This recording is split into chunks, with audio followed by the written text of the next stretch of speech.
అర్థమైందా? 24 తత్వాలతో ఉన్నది నీ నిజస్థితి.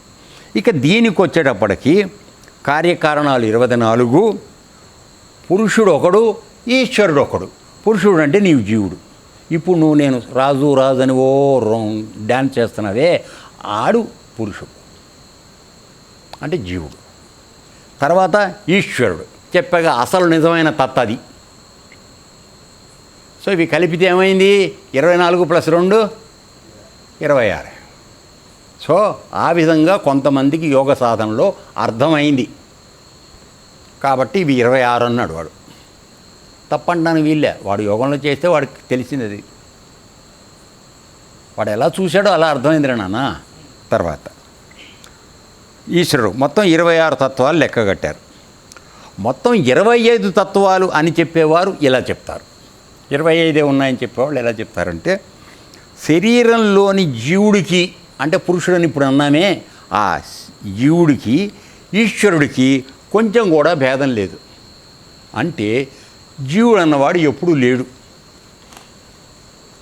కేవలం పేరుకు కనపడుతూ ఉన్నా మొత్తం మూలశక్తి అంతా పరమాత్మ దగ్గర నుంచి తత్వ నుంచి వచ్చినటువంటి వాడు కాబట్టి వీడు కూడా త్వమ్మే. వీడు ఆ తత్తులో భాగం. వీడు స్వతంత్రమైన ఉనికి లేదు వీడికి. కాబట్టి అసలు వీడిని లెక్కేయాల్సిన అవసరం లేదు. అర టికెట్ కాదు, రైల్లో కన్సెషన్ ఇస్తారు కదా అర టికెట్. సో అర టికెట్ కాడు నువ్వు, మిగతా ఆరెవరు? పరమాత్మ. అప్పుడు నువ్వు టికెట్ అయ్యావు ఫుల్గా. సో వాడికి అసలు ఉనికి లేదు కాబట్టి శరీరంలోని జీవునికి ఈశ్వరికి కొంచెం కూడా తేడా లేదు, భేదం లేదు. ఎందుకని ఆయన యొక్క చైతన్యంతో వీడు కదులుతున్నాడు, అనుభవిస్తున్నాడు, ఏడుస్తున్నాడు.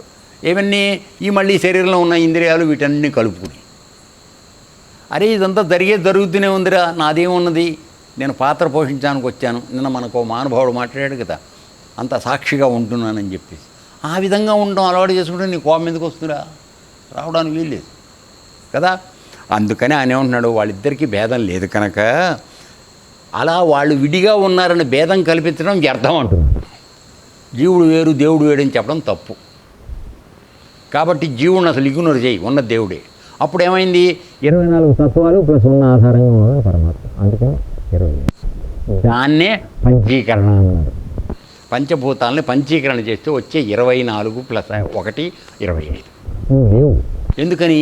నీకు ఉపదేశం ఇచ్చే రోజున చెప్పాము మేము ఏమని, ఓంకారం ఒక్కటి తప్ప తల్లి తండ్రి యొక్క శుక్లంతో శోణితంతో ఏర్పడుతున్నటువంటి అహం అనేటువంటి శరీరం ఏదైతే ఉందో ఇది ఎప్పుడైనా సమచిపోయేది, నశించిపోయేది, ఇది లేదు అని నీకు ఉపదేశం రోజున చెప్పడం జరుగుతుంది. ఆ విధంగా 25 తత్వాలు అనేది ఒక సిద్ధాంతం.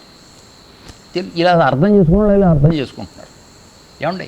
సరే, తర్వాత ఇక్కడ భేదం కల్పించడం వ్యర్థం. తర్వాత జ్ఞానమే సత్వాత్మికమైనటువంటి ప్రకృతి గుణం. అంటే నీలో ఉన్న 3 గుణాలే కదండి.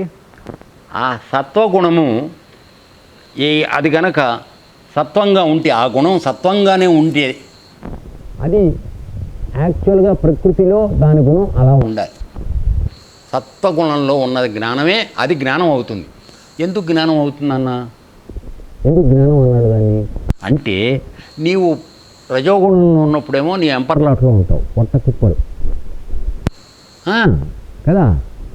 తమో గుణంలో ఉన్నప్పుడు ఇంత బండ నిద్ర, బద్ధకం, లేవకపోవడం ఇవన్నీ ఉంటాయి. కాబట్టి అక్కడ నీ జ్ఞానం లేదు, అర్థమైందా? కాబట్టి సత్వగుణంలోకి వచ్చినప్పుడు నీ యొక్క ప్రకృతి జ్ఞానస్వరూపంగా అంటే విషయాన్ని తెలుసుకున్నటువంటి స్థితికి నీకు ఓపెన్ మైండ్లో వచ్చింది. సో అది చెప్తున్నాడు. సో జ్ఞానమే సత్వాత్వికమైనటువంటి ప్రకృతి గుణం. ఓకే, అంటే అసలు ఎక్కడి నుంచి ఇది వస్తుందో ఇప్పుడు చెప్తున్నాడు మనకి లైన్. ఇవన్నీ 24, 25 ఇవన్నీ మాట్లాడుతున్నావు. అసలు వీటన్నిటికి ఆధారంగా ఉన్నది ఏమిటి? అక్కడికి ఎడుతున్నాడు ఆయన. సో ఈ గుణాల యొక్క ప్రభావం తెలుసుకోలేదని ఇందాక చెప్పాడు కదా నాన్న, నా శక్తి తెలియట్లేదు, 3 గుణాల ప్రభావం తెలుసుకోలేకపోతున్నారు, వాడికి వచ్చినటువంటి ప్రవృత్తి ఏమిటో అది తెలుసుకోలేకపోతున్నాడు అని చెప్పాడు కదా. దానిలో ఇప్పుడు ప్రకృతి గుణం ఏమిటి చెప్తున్నాడు. ఓకే, త్రిగుణాల సామ్యావస్థయే ప్రకృతి. అంటే మూడు గుణాలు ఉన్నాయి కదా మన దగ్గర, అందరి దగ్గరను. ఈ మూడు గుణాలు సమ్యక్ స్థితిలో, అంటే ఏ విధమైనటువంటి ప్రకోపాలకి లోను కాకుండా ఉన్నటువంటి స్థితి ఏదైతే ఉన్నదో అది వాటి యొక్క ప్రకృతి. సామ్యావస్థలో ఉండాలి, అంటే సమానత్వంలో ఉండాలి, అటు ఇటు బెండ్ అవ్వకూడదు. రజోగుణం ఎక్కువైపోయింది అనుకున్నాను నన్ను. రజోగుణం అవసరమే, మనం పని చేయాలి, సంపద సృష్టి చేయాలి, అందుకే 2 చేతులు ఇచ్చారు మనం. కానీ అది సృష్టి చేయగలన్నా కదా అని చెప్పి ఆ చేతులు 20 చేతుల్లాగా చేసుకుని చుట్టూ ఉన్న 10 మందిది కూడా దోచుకునే పని చేస్తే అది రజోగుణమే. కానీ ఏమైంది, అందులో ఏమైంది, స్వార్థం పాలు ఎక్కువైపోయింది.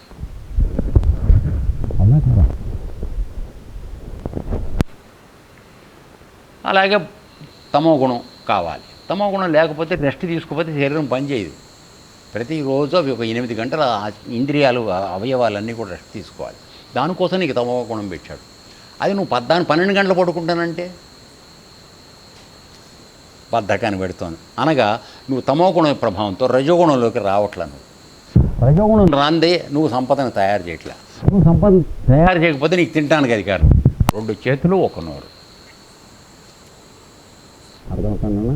సో ఈ విధంగా ఈ 3 గుణాలు కూడా సమ్యక్ స్థితిలో, అంటే ఒకదాని యొక్క ప్రభావం రెండో దాని మీద పడకుండా దాని నిజ స్థితి ఏదైతుందో ఆ స్థితిలో ఉండేది అది ఆ ప్రకృతి యొక్క లక్షణం.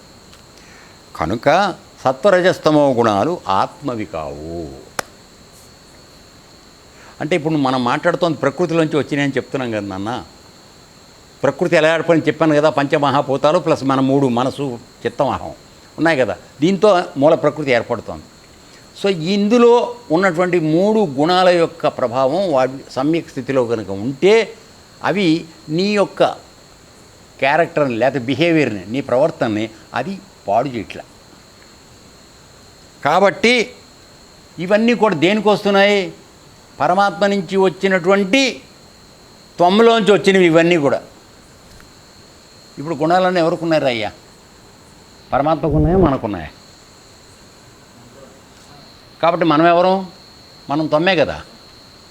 కాబట్టి గుణాలు ఎవరుకున్నాయి? తొమ్ముకున్నాయి. ప్రకృతికి లేవు, పరమాత్మకు లేవు. అదే ఆయన చెప్తాం. ఓకే, తర్వాత కాబట్టి ఈ గుణాలు ఆత్మవి కావు, అవి ప్రకృతి గుణాలు.